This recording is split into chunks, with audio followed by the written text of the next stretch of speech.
Congresswoman Malliotakis from New York to discuss how New Yorkers are feeling about the Biden border crisis. Before we go to Nicole, I just want to invite, if there are other members, I have an open seat right here if Congresswoman Boebert wants to join us as members come and go. Nicole. Thank you. Thank you, Carol, for your work in highlighting how fentanyl is destroying communities. You know, I woke up this morning and got on the phone with the director of ICE for New York because in my city, we saw 2 police officers beat by a mob of migrants in Times Square. And I told the ICE director quite clearly, like, I want these individuals to be deported, period. We cannot accept in this country people who have paid the cartels thousands of dollars to be smuggled here, and then they're in our city committing crimes. And why are they in New York? Well, because our mayor decided to provide housing, education, legal services, laundry services, food, you name it. And so it's incentivizing more people to come to New York City. But you're seeing that not all of them are innocent asylum seekers, as our mayor claims. I can go through a bunch of articles here, which we don't have time for, but another woman was arrested for slapping NYPD officer in the face.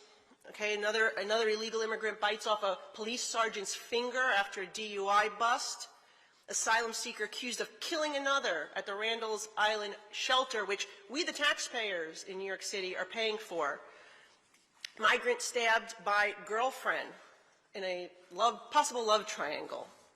Okay, this is what's happening in New York, and it's happening all too often, and we need to do something about it. And the president could end this today if he simply undoes his executive orders that created this mess, and if my mayor stops misinterpreting New York City's right to shelter law, which is intended only for New Yorkers. And what's really unfair is, look, we're New York City. We are a nation, a city of immigrants. We're welcoming. And I have many immigrants in my district, my parents included. I met last week with a woman from Belarus who's been here since 2017, a clear asylum case because she was politically persecuted in her country. She's been here, she's been legal, she's been working, she's been doing everything right, waiting patiently. And her court case is getting pushed to the back of the line. Why? Because the president has a last in, first in approach where the people who are coming over the border, paying the drug smugglers thousands of dollars, they're getting first priority and their hearings are being heard first. And that was what immigration told me directly when I inquired as to why this person's was delayed so long. So it's not fair to the people who've come the right way and have been waiting patiently, doing everything right, and that has to be addressed. Enriching the cartels, that's what's happening. I just said $32 million a week. But what really concerns me, and maybe Brandon can help shed some light on this issue, is, look, I'm from New York City, right? Post 9/11 world.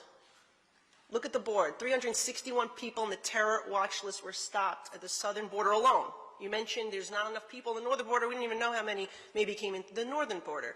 But in addition to the roughly 8 million people who are claiming asylum, which, by the way, only half of them actually qualify, maybe less, because if you look at the court data, more than half of the people claiming asylum are doing it to gain entry, and then they are denied when they actually get to court. Further pushing my constituent who came the right way down the line, clogging up the immigration system. But in addition to those people, you're talking about 1.8 million that have come in or undetected. That's what CBP estimates. We don't know who they are, where they are, or what their intention is. And that is what scares me the most as a New Yorker in a post 9/11 world. Can you please give us your thoughts on that? And is there reason to be concerned?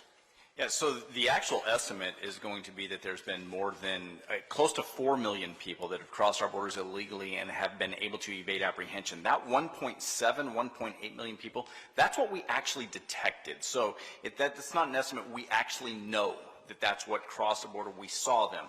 So when you look at this issue and when you look at this problem, you're constantly going to hear in the rhetoric rather than giving actual facts. And what really frustrates and upsets us is when you hear Joe Biden say, well, I've asked for money. This is not a money issue. This strictly is a policy issue. If he were to give us the policy, what he wants to do is he wants to put the cart before the horse. If you give me more drones, if you give me more ground sensors, if you give me more remote video surveillance, all that's going to do is count the gotaways. That's all it's going to do. It does not allow us to go out and actually apprehend these individuals, because the cartels recognize that all they have to do is flood our resources, and when they flood our resources in one specific area, it requires us to send those resources to that area, which takes our agents out of the field. And when our agents are out of the field, it creates the gaps in our coverage. And when they create that gaps, they control that area, and we just don't know what's coming across. You're going to hear this misnomer, and you're going to hear the far left liberals, and they're going to say, well, all the drugs are coming at the ports of entry. They're not coming between the ports of entry, and that is absolutely false. And the reason that that's false is because those ports of entry, those are secure locations. If the resources exist, every single vehicle can be gone through. But when you don't have agents on the border, and when you can't properly patrol the border, when you have 23 miles that are wide open, everything that comes across there, it would behoove the cartels to actually cross their drugs at that time when they create that opportunity. And that's what they're doing.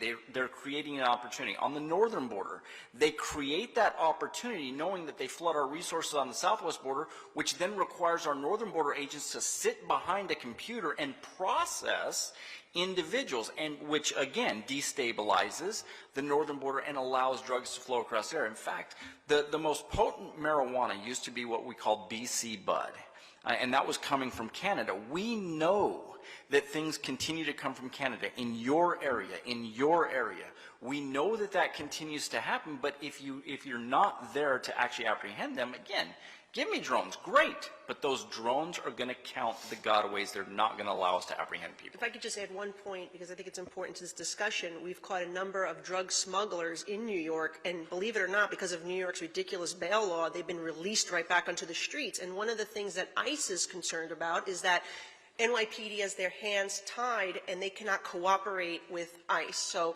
ICE may have a detainer request for those individuals, and NYPD will just release them back onto the street instead of turning them over to ICE. And that has made it really even more problematic for law enforcement to be able to do their job. And that's a policy decision, and that's the problem. And that's one of the magnets that draws people to cross our borders illegally. When they recognize that there's going to be no consequences once they get here. And again, I don't mean to correct anybody, but statistics will show that people that claim asylum, it's only about 15% that are granted.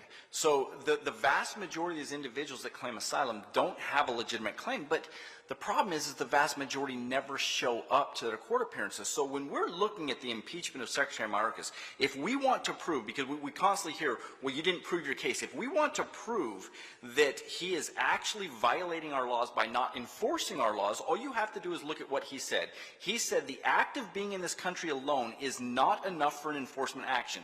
That's his intent. His intent clearly shows that he is not going to enforce the laws. Then he backs it up with action. All you have to do is look at the people that do not show up to their court appearances. That means they violated the rules of their release, and he now has an obligation to go after those individuals, but he's not. And that's where he's violating the law. So, and when he violates the law, what that does is it invites more people to cross our borders illegally. That's the magnet that draws people here. So it is clear that he is in fact violating the law, and if we do not impeach him, then we are allowing him to get away with encouraging the cartels to continue to advertise their services around the world. There must be accountability in our government. We're next going to go to